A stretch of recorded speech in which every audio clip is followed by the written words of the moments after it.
Retrograde. Oh, what is shaken Mercury? Retrograde. Do you see what I just did to you, Mercury in retrograde? You cannot stop us. It is episode 129, Golden Mike Live with your boy Mark Cordone. And today's guest, oh my God, this is I would have quit long ago if it wasn't for this person. Um, I would have definitely shut off the show if it wasn't for this person. An executive coach, positive psychology practitioner, and resilience expert, and my friend Wendy Van Besien. Wendy, I cannot believe it's only been a year that we've known each other. Actually, even before I ask how you're doing, I was over there in Oahu, the Happiness Summit, minding my own business one evening, and Wendy comes strolling in with all her friends, kicks me out of the corner, You kicks were me out taking of the up too much corner, room. and We takes needed to get over to the Wendy. A bartender. year later, we're pretty much besties. Wendy, how are you today? I'm doing awesome, Mark. How are you? I'm living the dream, Mama. I'm living the dream. Now, last time you came on the show, we talked about some serious stuff. And it's We been a did. year, and I don't even feel like we're the same people a year later. So I'm looking forward to our conversation today, which is about everyday resilience. Not just Yep. the resilience of bouncing back from a really shitty event, but using those tools that we use for those shitty events, that resilience, and using them every day to grow. I can't wait to talk about that. Wendy knows my shtick, so let's have some fun. If you Okay. haven't met me before, my name is Mark Cordone, positive psychology coach, chief disruptive officer of the Joy Revolution, founder of Make Money Coaching.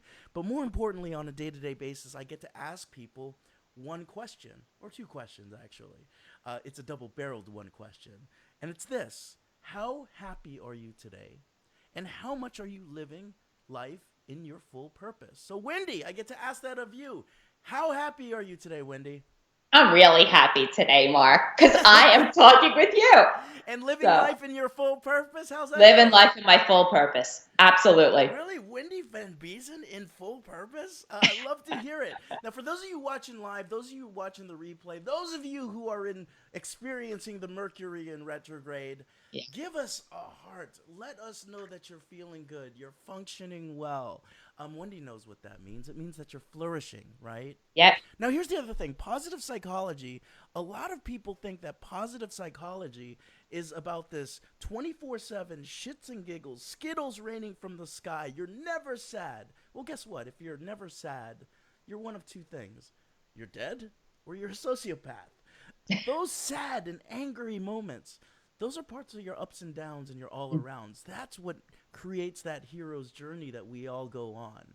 So if Right. you're on a hero's journey yourself, you're saying, dude, it's Monday. Facebook's back and I hate my life even more. It was better when it was down. I'm unhappy. Or you're saying to yourself, you know what? I had a corporate gig for 30 years. It gave me a lot of happiness and I'm falling out of it. I'm falling out of it, Van Beesen. That's cool. That's part of your journey. Give us a thumbs up. Let this wash over you and let us entertain you. Here's the last one. Optimism.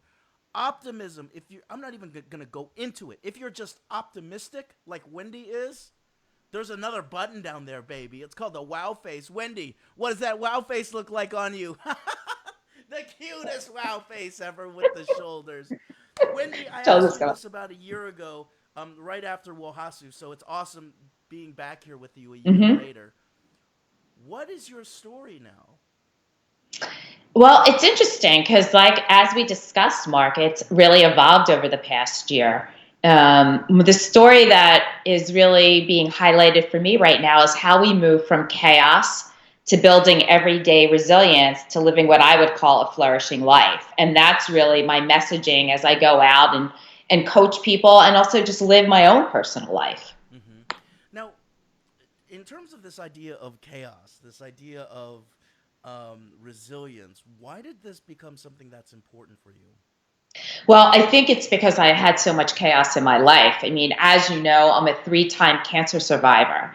And so at each different time that I had cancer, I needed to look at my life and look at what was going on around it, the age of my children, the my relationships. And so through that chaos, I could either build grit and resilience, or I couldn't. And so I wasn't even quite sure at the time that I was building resilience, but after getting through everything and then looking back, clearly that's what I did.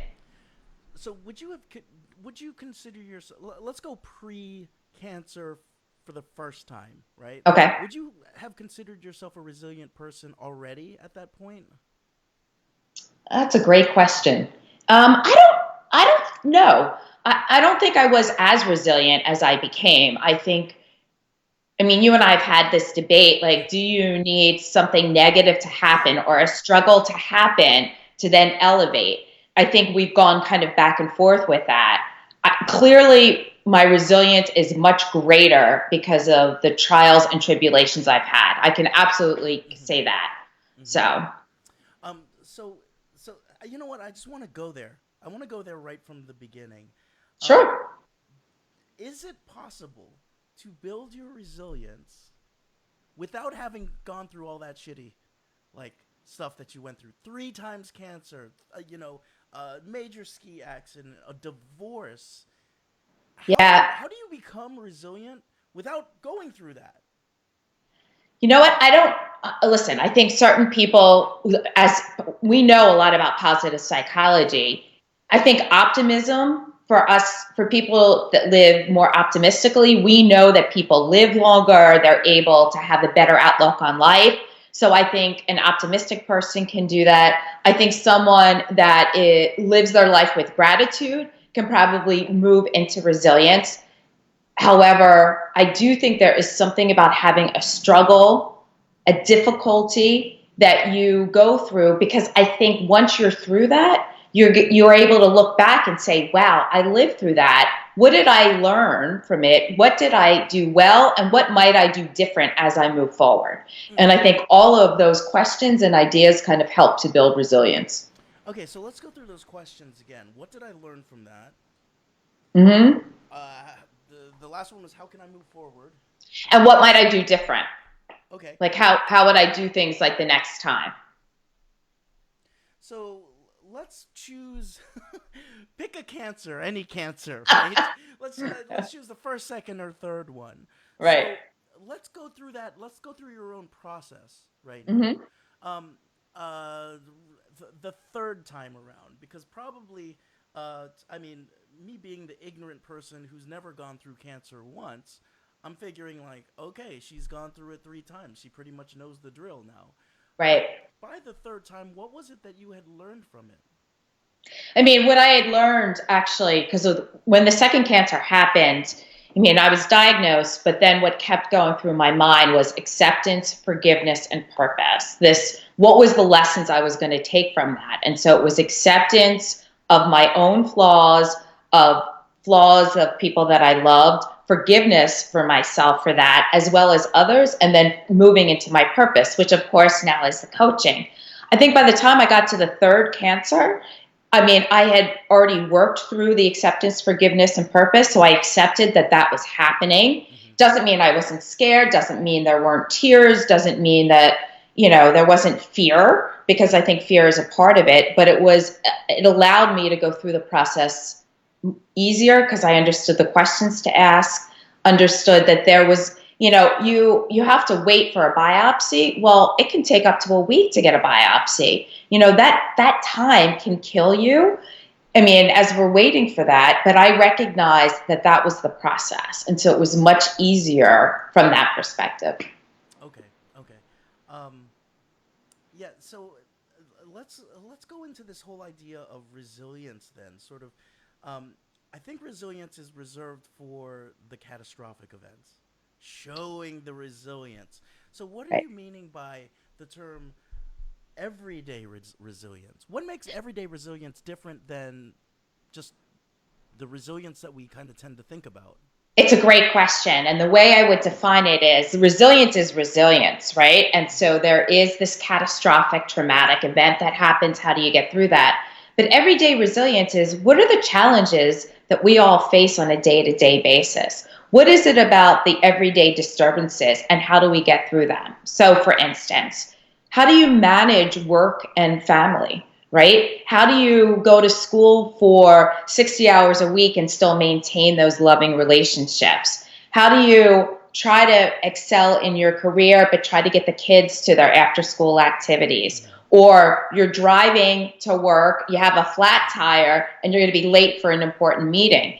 Anytime we go through these things, it's about how do we move forward? And we have situations, and the idea is, can we stay cool in them? How do we maintain our composure? Can we think clearly on how to move forward? And that everyday resilience, there's stresses. We know our body. I mean, let's go back. You have cortisol. That stress causes cortisol. It's like, how do we maintain an equanimity as we move forward? Okay, so I mean, I think that's a good way to put it. Is that unless we live in like a vacuum chamber, right? Yeah, We're going to experience stressors on a daily basis. We're going to be pressed, right? right, Even us trying to get this show off the road today, there were little stressors that we were right, that we were experiencing. And now that I'm thinking about the way that I started the show, like if it wasn't for Wendy, I would have canceled the show. I would shut it down. Like that's kind of a nod to, well, you have to be resilient, like when the right, internet breaks down, like, and it's right, not, it's not to be compared to the trauma of getting cancer, but right. there's still things that you can use. That's what There are still things that you can use. And even like last week, we were supposed to have the show. Facebook went down, right? Okay, so what do? We giggle. Like we laugh about it because it's not life or death. yeah. The one thing that when I've had people though talk to me, it's like, well, I haven't had cancer 3 times. Yeah. Is my challenges as much? And here's the deal. Everyone's challenges are everyone's challenges. People have different stress thresholds. So it's not relative, Mark. It really is absolute. Like people go through some really challenged times and hard times, and it's how they build resilience for whatever situation they're going through. Gotcha. Now, what is it that you define as resilience? Is it just the idea of being able to cope with those stressors, or is it a specific set of skills that you need? I'd like to, I think it might make sense if because I have defined a framework Yeah. that I use with clients and also friends. And this is based on not necessarily my own personal skills, but the unbelievable amount of books that I've read, the courses that I've taken. I've gone to the best about proving what resilience is. And so and I have a 4-part framework. So the first part is, really don't ruminate about the past and don't worry about the future. Try to be really present into the current situation that you're going through, because that makes sense. The second part is understand what elements you can control and what you can't control. So for the person that's going to work and they're in a traffic jam, they're not going to be able to control that, right? They're just not. So it's the stress level, even if they're going to a big meeting. And the third part is, can you reframe or shift this idea of whatever challenge you're taking into an opportunity? So what is it that you can learn? Now, I'm not suggesting that when I had the cancers, I was able to reframe that at the time, but I am able to reframe it now on what have I learned and how can I help people?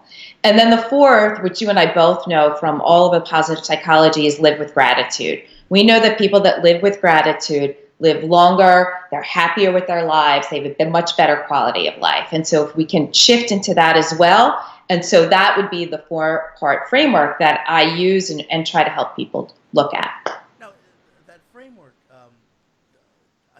I'm guessing that framework is more of a process than it actually is it is sort of this task-oriented thing. It's not like, Correct. okay, I am in gratitude, done, I'm resilient.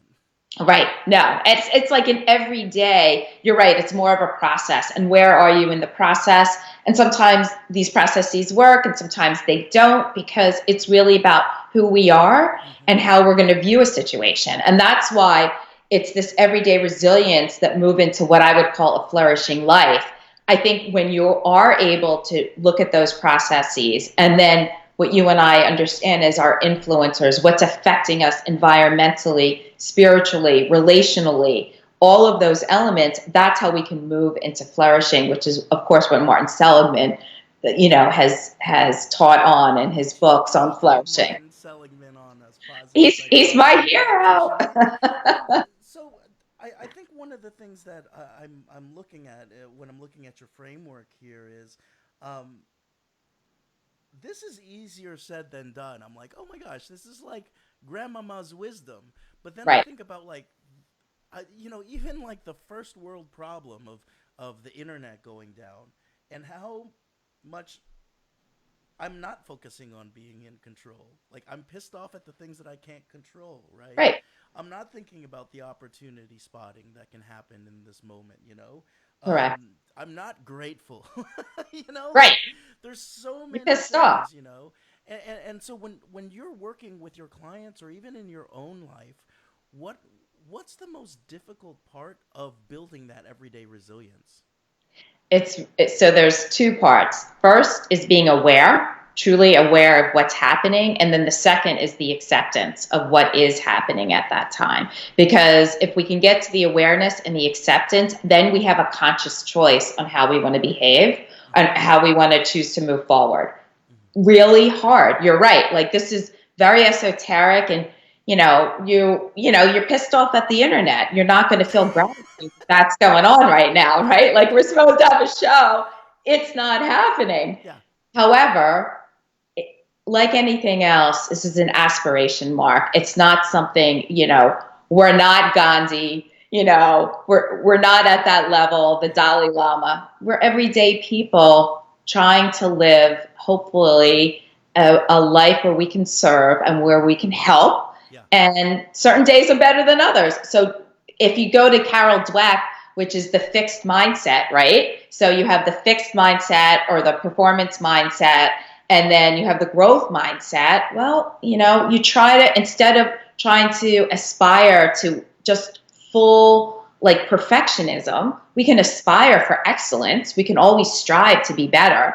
But if we just pull ourselves and try to continually do that without necessarily understanding that any progress we make and celebrate that moment, that's good enough. Because sometimes good enough is really good enough.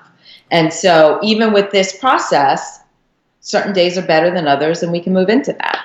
So let's go back to the third time you got the call, right? About your cancer. I believe it was November.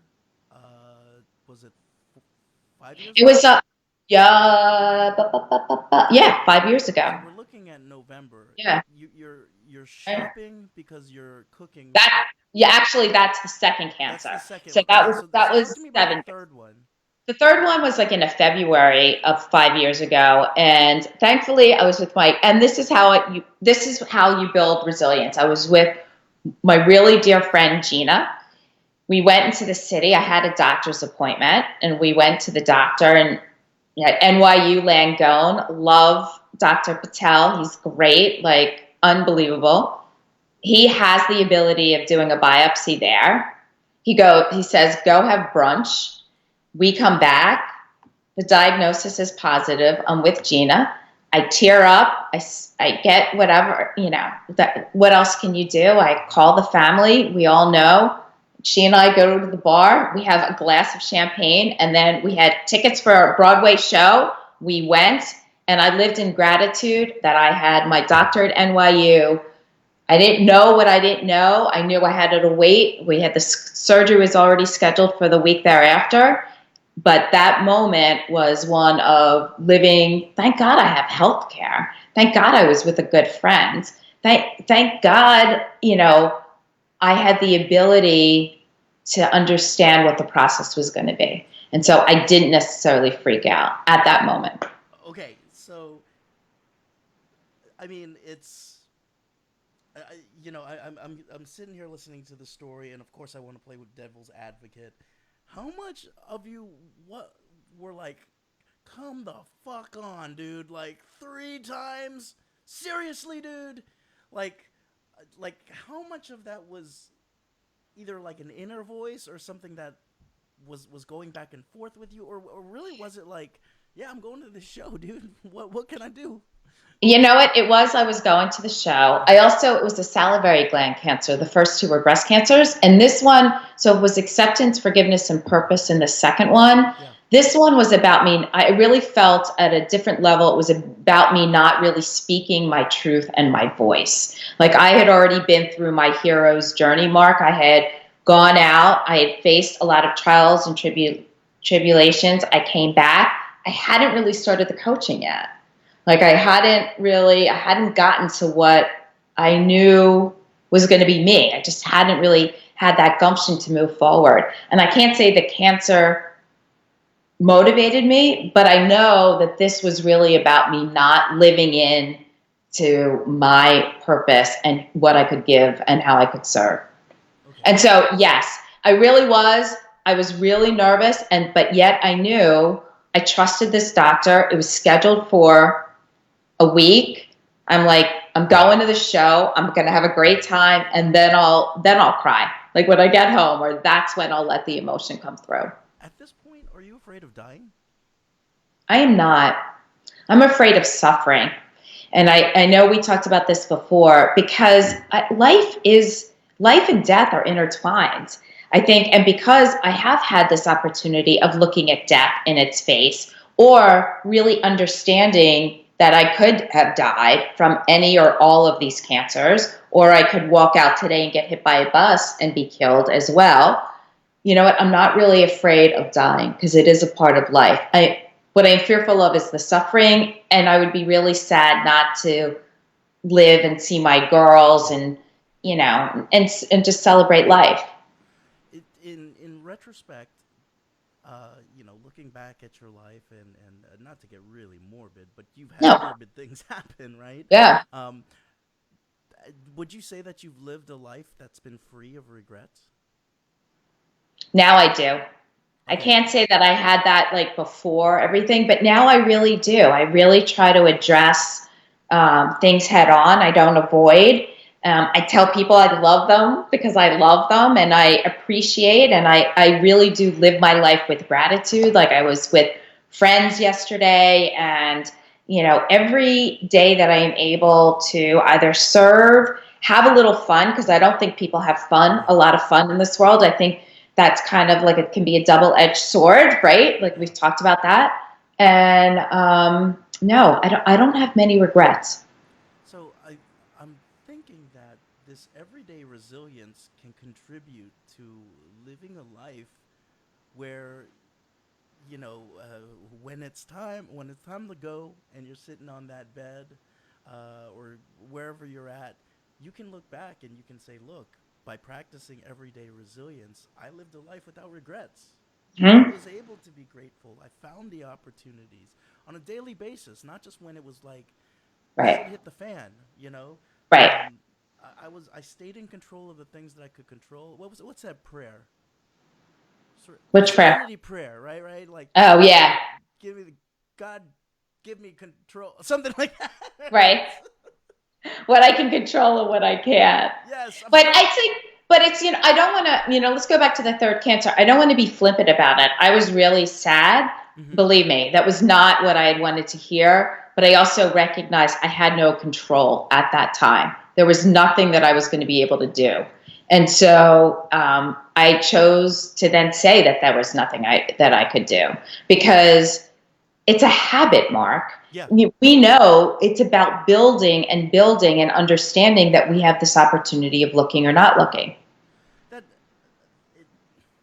I'm guessing that might have been a hard thing for you to let go, because you were in corporate for a while, right?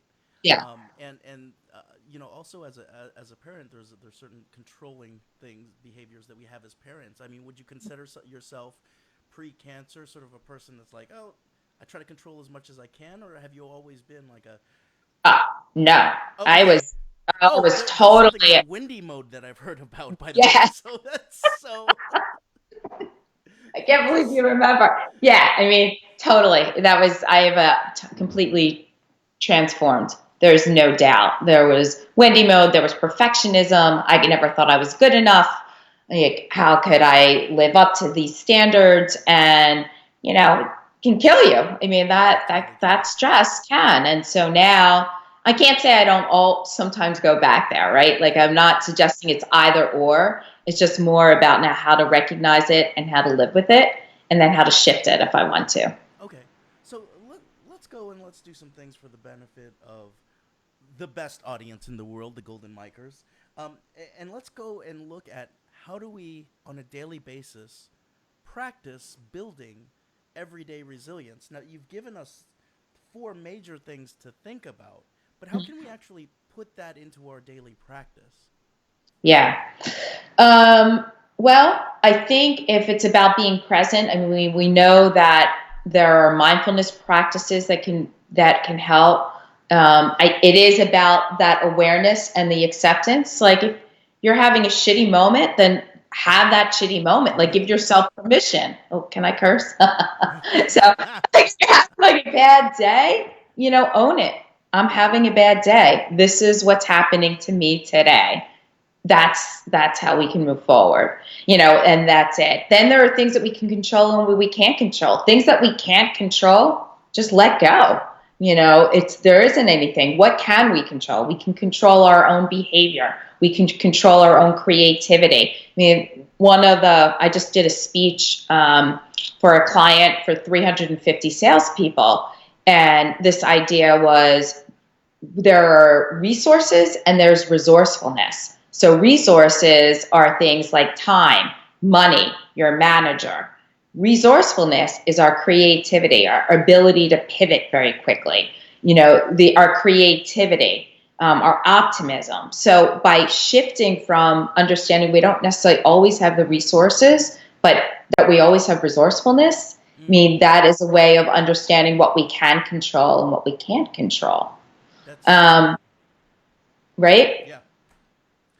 And I'm looking at these two other things. These are sort of the meta things, right? Where Mm-hmm. it's awareness and acceptance, right? Um, Awareness is always a difficult thing for me. Like, how do you know what you don't know? How do you discover what you don't know? And I'm wondering if that has to do with, well, the practice of mindfulness and objectivity, being able to step away from things and saying, yo, I'm not in control of this right now, can just naturally shift the awareness. Mm-hmm. Is there anything else that I'm missing on that? It's interesting. I never really thought about it that way. I think that, there's something called landmark, and I think the way they look at like intelligence. So a third, and I don't know if these percentages are right, but we know what we know. Like we know 1 + 1 = 2. Then we know there's certain parts we know what we don't know. Like I know there's this whole thing, astrophysics out there. I don't know anything about it, but I know it's there. And then we don't know what we don't know. And that's the whole energy of what we don't know. And so this awareness, I think, is about the first two categories. And the third one is the way we build that resilience is just being open that things are going to come into our lives. Things are going to happen. How are we going to respond? What is it that we can do? Yeah, and now this idea of acceptance. The idea of acceptance is again another meta thing that I think we can struggle with our whole lives. Mm-hmm. Um, what what would you say to for those of us who want to practice everyday resilience and are like, I know that acceptance is something I need to practice. I just don't know how to do it. Mm-hmm. Um, well, one of the things that I've worked with clients with that when they're having some challenges with accepting of what's really happening in their lives is begin to journal.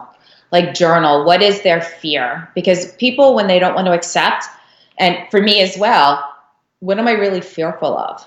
Yeah. What is really getting in my way? What do I want to avoid? And so sometimes just by having someone journal and answering some of those questions, you can get at why they're having a challenge or why we're challenged to get into acceptance.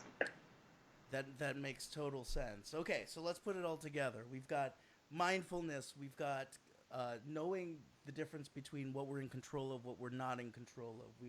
We've got opportunity spotting. We've got practicing of gratitude, all wrapped up in this beautiful candy shell of awareness and acceptance. What are the benefits that you found from practicing everyday resilience? Mhm. Well, first of all, that big friggin' log that's on the back that weighs the shoulders down, Yeah. poof, it's just lifted. Because there isn't this idea that we need to be perfect. There isn't I mean, it's not about, again, it's not about living everyday resilience. If you can't do that or you're having trouble with it, okay, how can you shift that mindset at some point when you're ready to? Mm-hmm. So by living here, I think lowers stress, able to just live happier. The quality of life is there because we're not personalizing things. It's not about me. It's about something else. And B,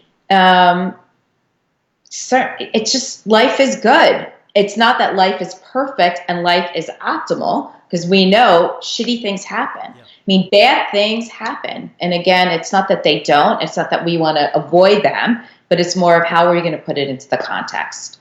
So I just think it's about stress reducing, living life with a greater quality of life, and knowing that you're not a perfectionist, that we don't need to be. Yeah. So let's. I. You know what? I know you've thought about it. You've had to have thought about it. You get a call and it's the fourth time. Oy. Oy, oy. Mm. And have you had that thought? What if I get the Sure. call again? Yeah. Sure. Every time when I go to the doctor, right? Because I'm checked. Thankfully, again, I have incredible doctors. But yes, and that would really suck. Yeah. Like my family that's been through it, both my very close family members, but my extended family and my friends, it would be really tragic. There's no doubt. But thankfully, I'm here that I would be able to have good medical care, and whatever I need to face, I will face, Mm-hmm. because I'll have the love and support of family and friends, and I will know that I myself have been resilient in the past, Yeah. and I will carry that forward in the future. Yeah. That makes sense. And I mean, I figure that you get the call once, you're like, okay, good, you made it through. You once bitten, twice shy, right? Hmm. Third time is like lightning has hit, right? Yeah, And so exactly. I'm sure that, Snowplow. yeah, and I'm sure that in the back of your mind you're like, four times this would be an app, this would be a Guinness book. It's not Guinness book, but this Right. is a lot for a person to go through. Um, how have you seen yourself change as a result of these traumas? Oh, I am like so much of a better person now because I'm much more empathetic and compassionate towards others, but also to myself. It's like Kristen Neff talks about self-compassion. Like we can't really be compassionate towards others unless we do it for ourselves. So for me, that was a part of the process and the journey. Yeah. I am totally transformed in a way that, listen, I would never wish the cancers on me again. But having said that, they happened. I have a choice on what I'm going to do with it. Yeah. And I'm choosing not to look at myself as a victim, but saying, okay, what did I learn? And how can I help other people that perhaps are going through that, or executive coaching, which I'm doing a lot of right now as well. So it's like, what is the compassion that I learned, and what can I do with it? Yeah. So this is getting very heady, and it's also getting very woo at the same time. And I'm just gonna break script, and I'm just gonna talk to you, Wendy, right now. Okay. So, if you were to say you were brought to this world for one purpose, what would that be? What have you been brought Oh, here to do?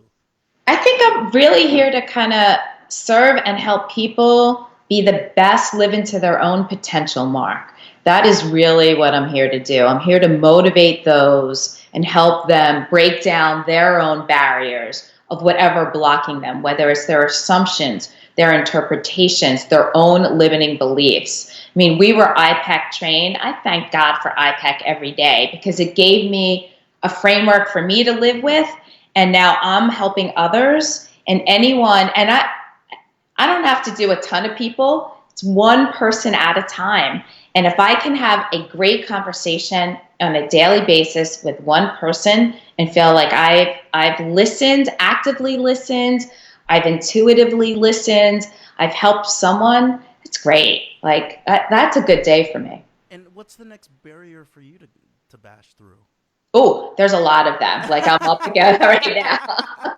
There's a lot of them. So, it might, like, so I feel, we met a year ago. Yeah. My business, I feel like I am definitely further forward in my own business and in my own personal life. And now it's about continuing and like moving forward. I did two speeches. I did one in Ottawa with Majid, who you know, and then I did this other one with a client. I'd like to really do more motivational speaking. I'd like to get more coaching clients.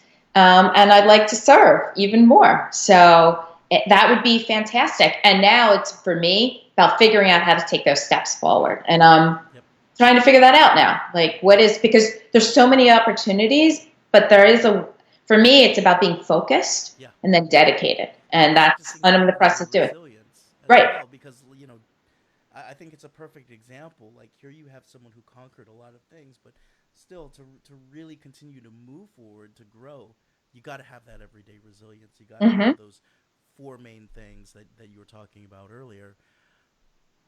And that's how I also think you get to a flourishing life, because what I would call a flourishing life, it's not necessarily, so many people have different definitions. Totally. Like I very much like learning, as you know, and seeing. But for me, flourishing is like I have a flourishing test.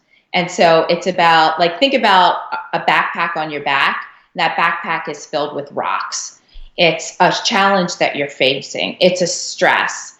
You're late to work. You better add a rock there. You have right? You have a fight with Mel. Oh, maybe you're adding two rocks there. It's like pretty soon that backpack is heavy. And if you like can't stand up straight and walk, like you're not flourishing. So what do? I help people get rid of the rocks that they don't want, right? And those rocks are threats, they're challenges, they're their own limiting beliefs. And so how do we remove those rocks? And then how do we also prevent the rocks from getting in there, right? I love the proactive piece. Yep. And the resilience part is, okay, we're always going to have rocks in our backpack. It's unrealistic to think we're not. So how do we build that resilience so we are able to stand up straight and we're able to carry those rocks? Right. Exactly. That makes a lot of sense. I do want to know. I do want to know, what's your definition of a flourishing life from someone who's climbed the tallest mountains and been to the lowest of lows. What does it mean to have a flourishing life right now for Wendy? For me, it's like a state of being where you feel like you have optimal health, wealth, family, and friends. And so all of that is combined. And wealth isn't monetary, Mark. It's about having enough. I mean, we know the scarcity model and the abundance model. And the opposite of, I don't think the opposite of abundance is scarcity. I think the opposite of abundance is not feeling you have enough. Because what is enough? And so it's about defining, we have enough, our family and friends are in a great place, we're happy in our lives, and that would be a flourishing life. That's so good. Okay. So you beat the cancer, the big C, multiple times. You crashed into a tree. You beat that tree. You beat divorce. Yeah. I want you to imagine that 150-year-old Wendy walks into the room with you right now. Right? 150-year-old Wendy, which is like, what, 120 years older than you are right now, right? So 150-year-old Wendy walks in. Mark, you're so good. And what is it? And she only has 30 seconds to tell you something. What is it that 150-year-old Wendy tells you today? I'm probably 150-year-old Wendy would say, be patient with yourself. Because even though I practice everyday resilience, she would probably say, be patient. You're doing great. You're moving forward. Continue to move forward. But don't put that pressure on yourself, because you are helping people. So go back to what you really wanted to do, which was to serve. Be okay with that, because you are. She's still feisty after all those Ah, years. yeah, She's come still on. feisty as That shit. Wendy mode is still here. I can't get rid of it. Wendy, I I love you. I got your website up. We got everything back up and running.